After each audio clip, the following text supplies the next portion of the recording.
cuenta de Google es tu relación con muchos de los servicios que usas a diario en tu tableta, portátil o smartphone, tu correo, tu calendario, las contraseñas de todos los sitios web que visitas, todos tus contactos, tus fotos y mucho más.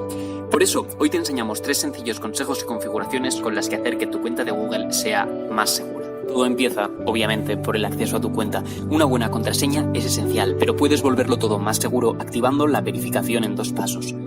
Para ello, ve a Gestión de la cuenta, accede a Inicio de sesión y seguridad, Verificación en 2 pasos y pulsa Empezar. Tu cuenta recoge información sobre la actividad en multitud de servicios. Si quieres asegurarte de que esa información no es compartida con otras aplicaciones, puedes desactivarlo. Ve a Información personal y privacidad, Controles de la actividad de tu cuenta y ahora podrás elegir qué servicios desactivar. Tu historial de navegación, de ubicaciones, la información general de tu cuenta o el historial de reproducciones de YouTube.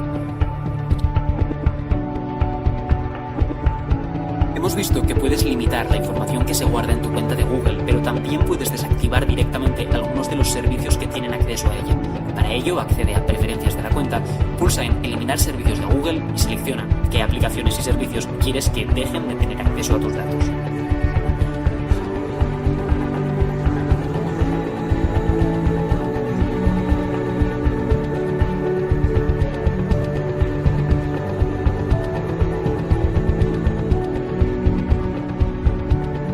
Para más información sobre la seguridad de tu cuenta de Google, visita myaccount.google.com/security, sigue las recomendaciones de la Oficina de Seguridad del Internauta o consulta con tus hijos o nietos.